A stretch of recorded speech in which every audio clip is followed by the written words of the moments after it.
Hi friends, welcome to our channel. இந்த சேனல்ல நம்ம இப்போ என்ன வீடியோ பார்க்க போறோம்னா ரீசெண்டா த நேம் இஸ் கரா அப்படின்ற ஒரு வீடியோ வந்து ரிலீஸ் பண்ணியிருந்தாங்க. அந்த வீடியோவுக்கு தான் நம்ம ரியாக்ஷன் கொடுக்க போறோம். இந்த வீடியோ உங்களுக்கு பிடிச்சிருந்துச்சுன்னா லைக் பண்ணுங்க, ஷேர் பண்ணுங்க, சப்ஸ்கிரைப் பண்ணுங்க. அடுத்து இந்த வீடியோக்கு ரியாக்ஷன் கொடுக்கணும்னு மறக்காம கமெண்ட்ல போஸ்ட் பண்ணுங்க. இப்போ வாங்க வீடியோக்குள்ள போலாம்.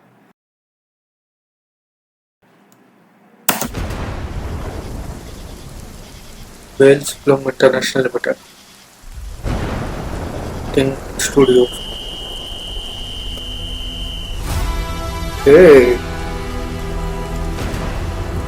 போர் தொழில் டைரக்டரா? பயிரோ பாவமோ புண்ணியமோ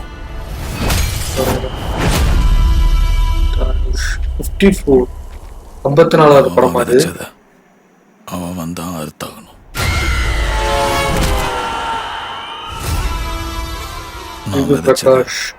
அறுவடை பண்ற நேரம் வந்துருச்சு.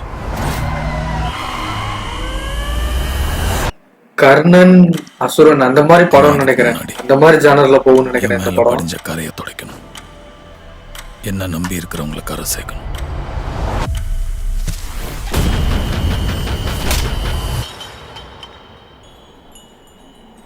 என் பேரு கரசாமி.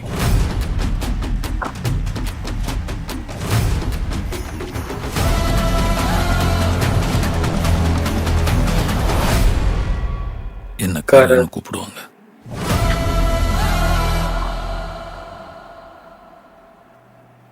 சம்மர் 2026 ரிலீஸ் ஆகுதா?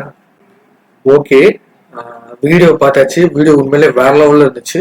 உண்மையிலே வந்து இன்ட்ரோடக்ஷன் வீடியோ வந்து உண்மையிலே நல்லா கொடுத்துருந்தாங்க. அதாவது இந்த கேரக்டர் வந்து படத்துல எப்படி இருக்க போகுது, இந்த கேரக்டரோட ஜானர் எப்படி இருக்கும், அதெல்லாம் வந்து டீட்டெயில்டா இந்த வீடியோல நல்லாவே ப்ரெசென்ட் பண்ணியிருந்தாங்க. உண்மையிலே வேற மாதிரி இருந்துச்சு. விஎஃப்எக்ஸ்லாம் நல்லா பண்ணியிருந்தாங்க. மியூசிக்குமே வேற லெவல்ல இருந்துச்சு. பேக்ரவுண்ட் ஸ்கோர்லாம் வேற லெவல்ல இருந்துச்சு. இந்த படத்தோட பேரு கரை அப்படின்னு தான் நினைக்கிறேன். ஏன்னா வந்து த நேம் இஸ் கரா தான் இந்த வீடியோ நேமு. இது வந்து எப்படி சொல்றாங்கன்னா, அந்த படத்துல அந்த வர அந்த ஹீரோ கேரக்டரோட நேம் தான் கரை. அவர் வந்து கரன் தான் கூப்பிடுவாங்க. மேபி வந்து இதுதான் படத்தோட பேராகவும் இருக்கணும். உண்மையிலே வந்து இந்த வீடியோ வந்து உண்மையிலே நல்லா இருந்துச்சுங்க. உண்மையிலே வந்து இந்த வீடியோ பார்க்கும்போது எனக்கு என்ன தோணுச்சுன்னா, தனுஷ் சாரோட முந்தைய படமான அசுரன், கர்ணன் இந்த கதைகள்லாம் ஞாபகம் வந்து போச்சு. ஏன்னா அதே மாதிரியே ஒரு ரியாலிட்டியை பேஸ் பண்ண ஸ்டோரியா இருக்கலாம்னு நினைக்கிறேன். அதாவது கர்ணனா இருக்கட்டும், அசுரனா இருக்கட்டும், இந்த ரெண்டு படங்களுமே வந்து உண்மையாவே நடந்த கதைகளை வந்து தழுவி அதுல கொஞ்சம் சினிமா சம்பந்தப்பட்ட சில விஷயங்களை ஆட் பண்ணி வந்த படங்கள் தான் அதெல்லாம் வந்து அப்படியே அந்த கதைகள்லாம் நடந்துச்சான்னு கேட்டீங்கன்னா அது நமக்கு தெரியாது. ஆனா வந்து அது ரிலேட்டடான சம்பவங்கள்லாம் நடந்ததை வச்சு அந்த படங்களை எடுத்திருந்தாங்க. ஓகேங்களா? அதே மாதிரிதான் இந்த படமும் நினைக்கிறேன். ஏதோ வந்து ஒரு உண்மை கதையோ ஏதோ ஒரு விஷயத்த வந்து பேஸ் பண்ணி தான் எடுத்திருக்காங்க. அதாவது உண்மையிலே நடந்த விஷயத்துல அந்த கதையை ஃபுல்லா எடுத்திருக்காங்களா, இல்லாட்டி அதுல இருந்து ஒரு சின்ன விஷயத்த மைய கருவா எடுத்துக்கிட்டு இந்த படத்தை வந்து ஃபுல்லா மேக் பண்ணியிருக்காங்களா என்னன்னு தெரியல. அதெல்லாம் வந்து படத்தை பார்த்தா தான் தெரியும்.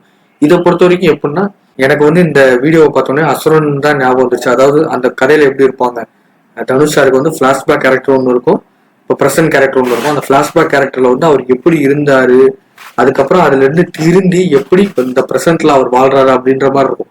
மேபி இதுவும் அந்த மாதிரி ஒரு ஸ்டோரியா தான் இருக்கணும். ஆனா வந்து இதை வந்து வேற மாதிரி கொண்டு போக சான்ஸ் இருக்கு. அதாவது எப்படின்னா, பிளாஷ்பேக்ல அவருக்கு ஒரு ஸ்டோரி இருக்கு. அதாவது அது எப்படிப்பட்ட ஸ்டோரின்னு தெரியல. அவருக்கு ஒரு நல்ல ஒரு நினைவுகளா இல்லாட்டி பேட் மெமரிஸா அந்த மாதிரியா என்னன்னு தெரியல. ஆனா வந்து அவருக்கு ஒரு ஸ்டோரி இருக்கு. அந்த ஸ்டோரியில இருந்த இது வந்து இப்போ ப்ரெசென்ட்ல வந்து அவரை வந்து துரத்துது. ஓகேங்களா? அதுல இருந்து தப்பிக்க போராடுற மாதிரி தான் இருக்கும்னு நினைக்கிறேன். ஏன்னா வந்து அவரோட பாஸ்ட்ல அவருக்கு நடந்த ஏதோ ஒரு பிரச்சனை வந்து ப்ரெசென்ட்ல இன்னும் துரத்துது. அதுதான் வந்து எனக்கு தெரிஞ்சு ஸ்டோரியா இருக்கும்னு நினைக்கிறேன். அதுல இருந்து அவர் எப்படி தப்பிக்கிறாரு அதெல்லாம் தான் இந்த கதையா இருக்கணும்னு நினைக்கிறேன். உண்மையிலே வந்து நல்லா இருக்கும் தான் நினைக்கிறேன். எல்லாருமே வெயிட் பண்ணுவோம். வெயிட் பண்ணி எல்லாருமே தியேட்டருக்கு போய் பார்த்து என்ஜாய் பண்ணுவோம். ஓகேங்களா? இந்த வீடியோ உங்களுக்கு பிடிச்சிருந்துச்சுன்னா லைக் பண்ணுங்க, ஷேர் பண்ணுங்க, சப்ஸ்கிரைப் பண்ணுங்க. அடுத்த இந்த வீடியோக்கு ரியாக்ஷன் கொடுக்கணும்னு மறக்காம கமெண்ட்ல போஸ்ட் பண்ணுங்க. பாய்.